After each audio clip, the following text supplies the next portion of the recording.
नमस्कार।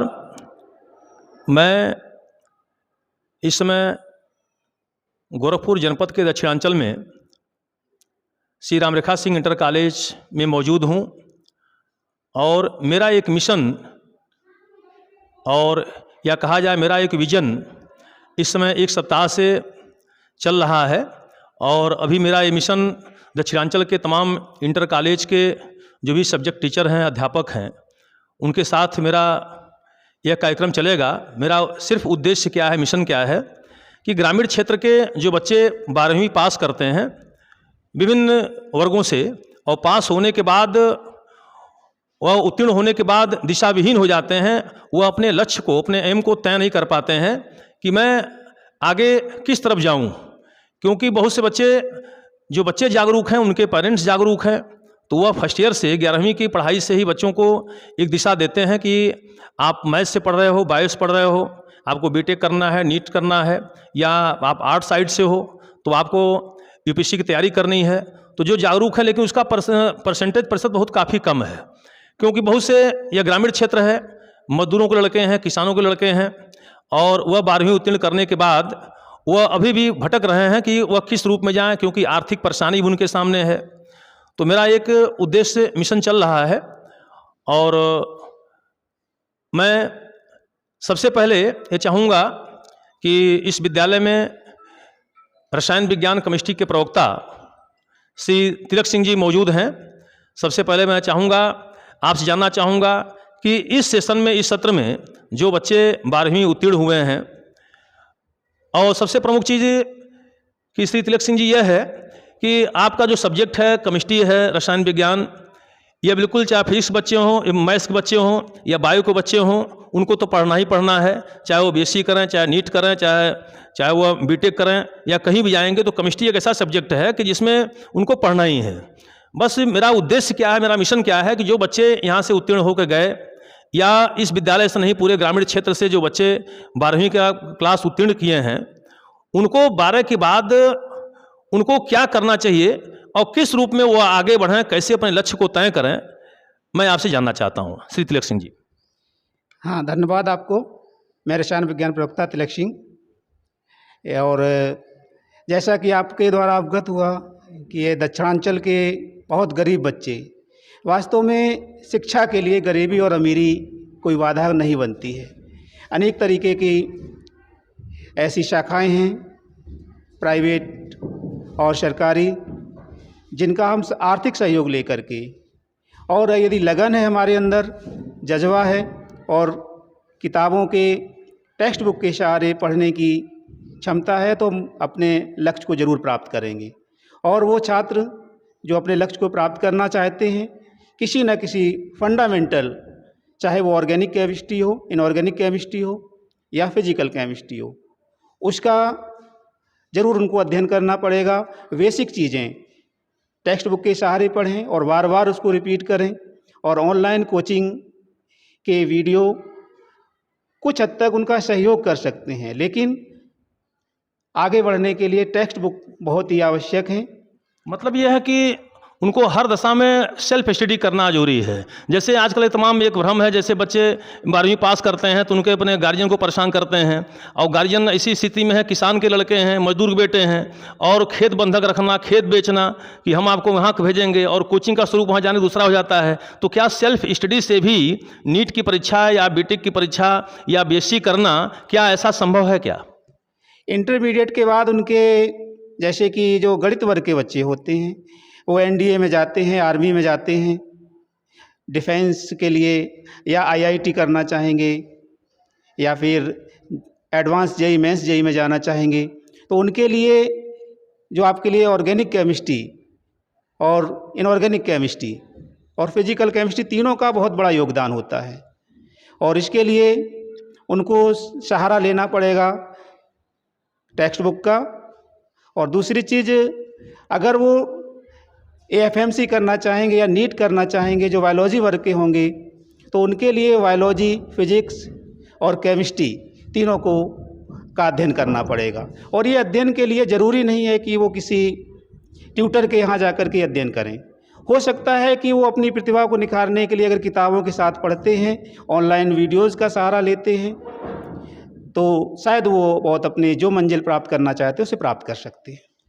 देखिए कितनी अच्छी बात आपने कहा, जबकि यह दिमाग सबके रहता है आजकल नीट की कोचिंग करना या किसी कोचिंग करना 1 लाख 1.5 लाख रुपए से कम कहीं कोचिंग का नहीं है और एक गरीब आदमी के बस की बात नहीं है। और उस मिथक को आपने तोड़ा, बहुत अच्छा लगा कि वास्तव में अगर विद्यार्थी स्टूडेंट अगर कायदे से बुक ले करके और सेल्फ स्टडी करे, मेहनत से पढ़े और कुछ ऑनलाइन कोचिंग का भी सहारा ले ले। बहुत ऑनलाइन कोचिंग में तो पैसे ज़्यादा लगते होंगे।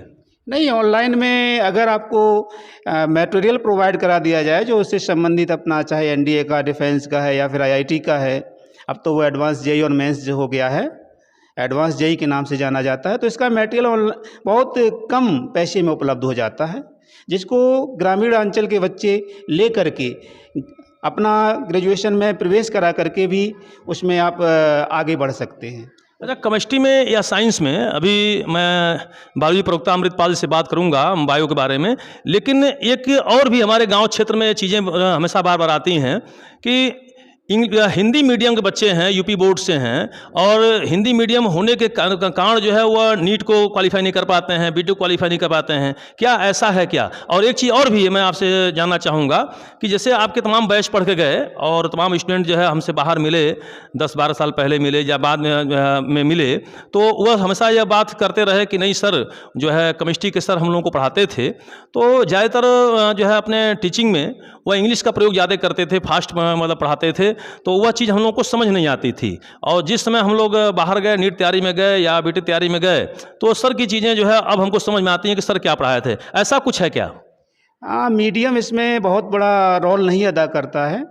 हिंदी मीडियम हो या इंग्लिश मीडियम हो, जो फंडामेंटल चीज़ें हैं, फिजिकल केमिस्ट्री, इनऑर्गेनिक केमिस्ट्री या ऑर्गेनिक केमिस्ट्री की, जो उनके सूत्र हैं, फार्मूला हैं, उन्हीं को हम लोग हिंदी में बोल करके या इंग्लिश में बोल करके उनका हम बताने का प्रयास करते हैं। यदि हम फार्मूला समझ जाएं, उसके बेसिक जो रूल्स हैं उनको समझ जाएं, तो शायद ये कि माध्यम कभी भी हिंदी और इंग्लिश मीडियम का उनके आड़े नहीं आएगा। और मिला करके दोनों हिंदी और इंग्लिश मीडियम में ही आपको पढ़ना पड़ेगा, एक माध्यम से आप आगे नहीं बढ़ सकते। बहुत अच्छा।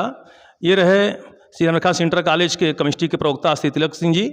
और मैं अब चल रहा हूँ, क्योंकि फिजिक्स, केमिस्ट्री, बायो, अभी मैं बीच में फिजिक्स के प्रवक्ता ओम पाठक जी का इंटरव्यू फेस किया था, और इसी क्रम में मैं यहाँ के बायोलॉजी के प्रवक्ता श्री अमृतपाल जी हैं, और श्री पाल जी से मैं आपसे जानना चाहता हूँ कि जो बच्चे बायो वर्ग इधर बीच में 5-6 साल से लगातार जो एक ट्रेंड चलता है, जो भी है, मतलब कि बहुत बीटेक तौर लड़के जो है मैथ्स ले रहे थे, बहुत ज़्यादा तौर मैथ्स ले रहे थे, लेकिन जैसे कोरोना आया कोविड-19 का, और 19 के बाद पता नहीं क्या झुकाव बच्चों का हो गया कि नहीं हम बायो पढ़ेंगे, अब मैथ्स नहीं पढ़ेंगे, बीटेक पढ़ेंगे। इस पर आपका श्रीपाल जी क्या कहना है? सबसे पहले तो बहुत बहुत धन्यवाद आपको, जो आपने हम लोगों को इस योग्य समझा, जो आपने अपने मंच पे हम लोगों को जगह दी, इसके लिए बहुत बहुत आभार प्रकट करते हैं। और दूसरे क्रम में ये कि जो इस वर्ष के 2023 के जितने भी इंटरमीडिएट के बच्चे उत्तीर्ण हुए हैं, उन सबको हमारी तरफ से ढेर सारी शुभकामनाएं और उनके उज्जवल भविष्य की हम कामना करते हैं। इस क्रम में आपका प्रश्न ये है कि कोविड-19 के बाद बच्चों में मेडिकल के या क्षेत्र के प्रति अवेयरनेस आया है या क्यों वो उत्सुकता बढ़ी है, ये प्रश्न आपका यही है। तो ये चीज़, ये तो बात सत्य है कि फिजिकल अवेयरनेस हर बच्चों में, या चाहे आप बच्चों की बात क्यों करें, स्टूडेंट की बात क्यों करें, ये हम आप सबकी बातें हैं कि फिजिकल अवेयरनेस आप लोग देखेंगे तो कोविड के बाद हम सब में आया है, बच्चों तक ही बातें सीमित नहीं हैं। हाँ, एक चीज़ ये ज़रूर है कि बच्चों में इसको लेकर कहीं ना कहीं अपॉर्चुनिटी मिल रही है कि कहीं ना कहीं हम इसमें कुछ बेटर कर सकते हैं। क्यों? क्योंकि बायोलॉजी का स्कोप अपने आप में बहुत बृहद है। बहुत बृहद का मतलब जैसे हम ये कहना चाहेंगे कि जैसे इंटरमीडिएट के पास के बाद मेडिकल के स्कोप में कई चीज़ें देखने को मिलती हैं हमको। एक तो मान लीजिए नीट तो बच्चे तैयारी करते हैं, नीट में भी बहुत सारे ब्रॉड स्कोप हैं, बहुत सारी उसमें भी कोर्सेस हैं, जिसमें बच्चे जहाँ तक अचीव करते हैं, अपने नंबर जितना गेन करते हैं उस हिसाब से अपने कोर्सेस को करते हैं और इन फ्यूचर और आगे आने मतलब समाज में बेटर परफॉर्मेंस करने का प्रयास करते हैं। और दूसरी बात कि बायोलॉजी के क्षेत्र में एक चीज़ और कि कहीं न कहीं एक इंटरेस्टेड सब्जेक्ट रहा है ये अपने आप में। नहीं, एक थोड़ी सी बात मैं काटूंगा आपका। जैसे एक बच्चों के अंदर और हर जगह सबके दिमाग में है कि बायोलॉजी पढ़ने का मतलब सिर्फ डॉक्टर बनना। क्या सिर्फ वह डॉक्टर ही बनेगा? नहीं, नहीं, नहीं, नहीं, ऐसा नहीं है। बायोलॉजी का एक स्पेशल अगर कहा जाए तो एक स्पेशल अपॉर्चुनिटी बायोलॉजी के बच्चों को मिलती है मेडिकल, हम ये कह सकते हैं। और बाकी ऐसा कुछ नहीं है कि बच्चे के सिर्फ और सिर्फ मेडिकल में ही जाते हैं। बायोलॉजी के बच्चों के पास भी रिसर्च के ऑप्शन भरे पड़े हैं। बायोलॉजी के बच्चे भी स्नातक करने के बाद वो भी सिविल सर्विसेज की तैयारी कर सकते हैं, जैसे एज यूजुअल सभी कोर्सेज के बच्चे करते हैं, चाहे वो आर्ट साइड के बच्चे हों, चाहे साइंस साइड के, मैथ के बच्चा हो। ठीक है, हाँ, जैसे बच्चों को मैथ वालों को एक इंजीनियरिंग का एक स्पेशल फील्ड मिलता है, उसी तरह से बायोलॉजी के बच्चों को बायोलॉजी का स्पेशल फील्ड है। मतलब हाँ जी। लेकिन ऐसा नहीं है कि नहीं इसके सिर्फ और सिर्फ यहाँ लिमिटेशन है, वो इनके लिए अन्य जगह पर भी विकल्प खुले पड़े हैं। अगर वो करना चाहते हैं तो करते हैं, बहुत से बच्चे। जैसे मैथ्स में है, बीटेक करके वह यूपीएससी की तैयारी करते हैं, तो ऐसे बायो वर्ग से वह बीएससी करके ही तो यूपीएससी तैयारी करेंगे, बीएससी करने के। बिल्कुल, बिल्कुल, बिल्कुल। वो सब सब्जेक्ट ले लेंगे। हाँ, बिल्कुल। बायोलॉजी में क्या है, बच्चा इंटरमीडिएट के बाद मान लीजिए पास आउट होता है तो उसके पास मतलब सब्जेक्टों के चयन के लिए दो विकल्प बनते हैं, या तो वो बीजेडसी ग्रुप ले ले, बॉटनी जूलॉजी, या तो केमिस्ट्री ले ले। यहीं का मतलब सेकेंड ईयर तक इसकी बात कर रहे हैं हम लोग। थर्ड ईयर में जाके होता क्या है कि बच्चा या तो बॉटनी जूलॉजी ले लेता है, या बॉटनी केमिस्ट्री ले लेता है, या जूलॉजी केमिस्ट्री ले लेता है, और वो भी स्नातक होता है। और उसके बावजूद बहुत से लोग हैं जो सिविल सर्विसेज की यहाँ से भी तैयारी शुरू करते हैं। हाँ, थोड़ी सी दिक्कतें ये आती हैं कि सिविल सर्विसेज का जो क्वेश्चन का जो पैटर्न है, हम आप देखेंगे तो कहीं ना कहीं आर्ट साइड को ज़्यादा मतलब कि टच करता है, इसलिए बच्चों के सामने थोड़ी सी ये समस्याएं आती हैं। लेकिन जो भी उत्साही बच्चे हैं, जो इनके अंदर वो करने का मतलब दृढ़ संकल्पी हैं कि नहीं हमने भले भले बायोलॉजी पढ़ा है लेकिन हम सिविल में ही जाएंगे, तो बच्चे जाते हैं, करते हैं। बिल्कुल।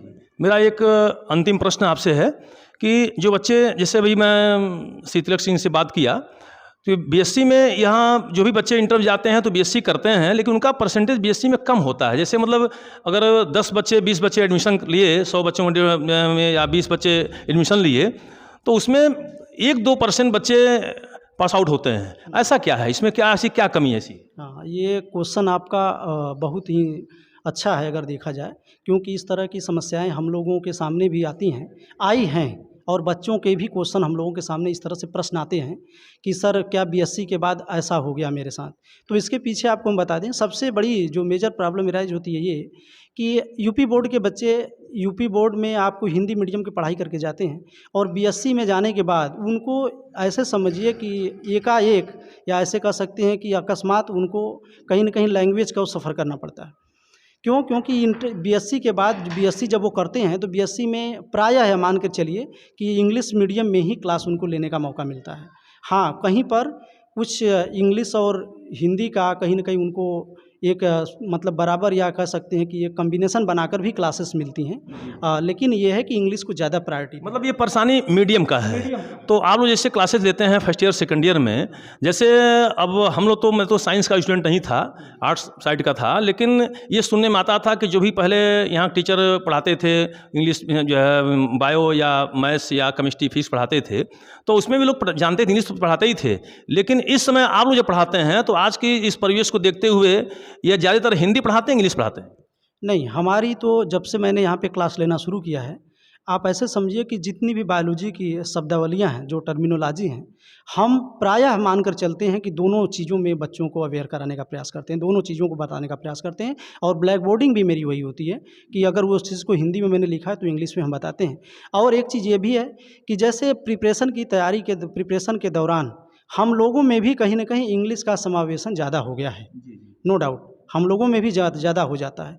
तो कहीं ना कहीं गाए बगाए या ब्लैक बोर्डिंग के दौरान या क्लास लेते दौरान इंग्लिश को वर्डिंग हम लोगों से भी ज़्यादा हो जाती है, होती है। और कहीं ना कहीं उस चीज़ को भरसक प्रयास हम लोग करते हैं कि जिस वर्ड को हमने इंग्लिश में बोला है उसको हिंदी में भी बताने का प्रयास करें, और करते हैं। बच्चों को उस चीज़ को कन्फर्म कराना चाहते हैं कि बेटा मैंने ये क्या कहा। अगर जैसे एक जाइगोट है तो उस जाइगोट को युग्मनज भी कहते हैं, अगर गैमेट है तो उसको युग्मक भी कहते हैं। तो इस चीज़ को हम लोग पूरा बताने का प्रयास करते हैं, और बच्चे समझ भी जाते हैं, बच्चे समझते भी हैं। और बच्चों को हम लोग उसके लिए ही प्रेरित करते हैं कि बेटा आप इंग्लिश को थोड़ा सा आप लोग एकदम नज़रअंदाज न करें, और जितना आप अपने को मतलब उसको एडजस्ट कर सकते हैं, जितना आप उसको गेन कर सकते हैं, इंग्लिश वर्ड को आप लोग तैयार करिए, क्यों करते भी रहिए, क्योंकि आप लोगों को इन फ्यूचर में बहुत लाभ मिलता है और बच्चे मिलते भी हैं, बच्चों को लाभ मिलता है। क्योंकि बच्चे जो यहाँ से पास आउट हो चुके हैं, वो बच्चे जब हम लोगों से मिलते हैं तो इसी को कहते हैं कि नहीं सर, जो आप कहते थे वही चीज़ें हम लोगों को वहाँ सुनने को मिलती हैं। अभी मैं से मेरी दिलबाउस बात हुई तो उन्हीं चीज़, जैसे कि आज के 5-7 साल 8 साल पहले एक ट्रेंड हिंदी मीडियम का था। आजकल ट्रेंड क्या चला है, इंग्लिश मीडियम के स्कूल खुल रहे हैं और सब जगह सीबीएसई बोर्ड है, आईसीएसई बोर्ड है, और दिमाग में ये होता है ना कि ये यूपी बोर्ड के लोग हैं। और जब बच्चे हाई स्कूल पास करके वहाँ से निकलते हैं विभिन्न इंग्लिश मीडियम स्कूल से, तो उनके दिमाग में ये बात रहती है कि नहीं हिंदी मीडियम है। और कितना अच्छा लगा। और जैसे आप तो शुरू से अभियान में हैं, आप दोनों लोग जो है उत्तर प्रदेश माध्यमिक शिक्षा चयन बोर्ड से चयनित होकर के आए हैं, आप लोग कॉम्पिटिटिव रहे आप लोग, तो आप लोग तो मतलब आप तो शुरू से इंग्लिश ज़्यादा जोर दे रहे थे और आप भी उसी पैटर्न पर चूँकि आप पढ़ कर आए और अपनी तैयारी कर रहे हैं। अभी हमारी फिजिक्स में ओम प्रसाद पाठक से बात हुई, उन्होंने भी है, तो एक उसी की आवश्यकता है। अब वह जो मिथक लोगों का था कि नहीं यूपी बोर्ड है, हिंदी मीडियम है और वहाँ इंग्लिश लोग नहीं पढ़ाएंगे, तो उस चीज़ को आप लोग खारिज कर रहे हैं, क्योंकि आप लोग खुद ही ब्लैक बोर्ड पर इंग्लिश का ज़्यादा प्रयोग करना, हिंदी का कम प्रयोग करना, और ये जो चीज़ें रही हैं कि लड़के बीएससी इसलिए नहीं कर पाते हैं, जैसे आपने कहा कि नहीं ये कमजोरी है, कुछ मीडियम वहाँ काउंट होता है, लड़के इंग्लिश मेहनत नहीं करते हैं बाद में, क्योंकि बीएससी में सब ऑल टू ऑल इंग्लिश ही होता है। हाँ, बीएससी में मान कर चलिए कि प्रायः जो क्लासेस होती हैं वो इंग्लिश में ही चलती हैं और बच्चों को एग्ज़ाम में भी इंग्लिश में ही परफॉर्म करना बेटर माना जाता है। हाँ, हालांकि प्रीवियस जो फर्स्ट ईयर की जो क्लासेस होती हैं बीएससी की, ज़्यादातर बच्चे नहीं कर पाते हैं, तो कहीं ना कहीं अपने आप को पास होने के लिए या ऐसा समझिए कि अब हम ये नहीं कर पा रहे हैं, इंग्लिश में नहीं कर पा रहे हैं, तो चलिए ठीक है हिंदी में ही करते हैं। कुछ बच्चे ऐसी भी काम करते हैं, लेकिन प्रयास हम आप बच्चों को यही सजेशन देना चाहेंगे कि थोड़ा सा अपने आप को मजबूत करें इंग्लिश में के क्षेत्र में, क्योंकि वो आपको हम हर जगह लाभ देता है। क्यों? और ये इंग्लिश मजबूत करना कोई बहुत टेढ़ी काम नहीं है, बहुत कठिन काम नहीं है। क्यों? क्योंकि इंग्लिश दो चीज़ें एक तरह से देखते हैं हम लोग देखने को मिलती है। एक सब्जेक्ट की इंग्लिश, जो कि सब्जेक्ट की इंग्लिश को तैयार करना बहुत टफ काम नहीं होता है। जनरल इंग्लिश होती है, बहुत ग्रामेटिकल नहीं होती। हाँ, उस तरह से उसका कोई बहुत इशू नहीं होता है। सब्जेक्ट की इंग्लिश को बच्चे अगर चाहें तो उसको थोड़ा सा हमने यहाँ पे क्लास लेते दौरान, पढ़ाते दौरान भी हमने देखा है कि कुछ बच्चे फर्स्ट ईयर यानी कि 11th की क्लास में आते हैं, वो उनको 1-2 महीने या 1 महीने 15 दिन थोड़ा सा अटपटा लगता है, लेकिन वो फिर हम लोगों के ट्रेंड पर चलने लगते हैं और सेकेंड ईयर तक आते आते वो बच्चे आप ऐसे कहिए कि 2 लाइन या 4 पैरा वो इंग्लिश में अच्छे से बोलना पसंद करते हैं और बोलते भी हैं, हम लोगों के सामने परफॉर्म भी करते हैं। और हम जानते हैं कि बच्चों को सबको करना चाहिए, चाहे वो इंटरमीडिएट में कोई बच्चा पढ़ रहा हो अगर, तो उसको जरूर ये प्रयास करना चाहिए कि अपने कम से कम सब्जेक्ट की जो इंग्लिश, मतलब विशेष तौर पर साइंस का स्टूडेंट है तो उसको इंग्लिश पर ज़्यादा जोर देना चाहिए, इंग्लिश उसकी अच्छी होनी चाहिए। क्यों सर? हाँ जी, और अभी ये जो न्यू एजुकेशन पॉलिसी भी आई है, अभी उसमें भी हिंदी और इंग्लिश दोनों भाषाओं को उन्होंने मिला करके ट्रांसलेशन करके, यहाँ तक कि आपकी मेडिकल लाइन की जो बुक्स हैं, एनडीए की सारी बुक्स को हिंदी में भी कन्वर्ट करके उपलब्ध कराने का प्रयास किया जा रहा है। और बहुत जल्द ये जो आपके हायर एजुकेशंस के बाद हम लोग जो जाते हैं वो भी आपको हिंदी मीडियम में उपलब्ध हो रहा है।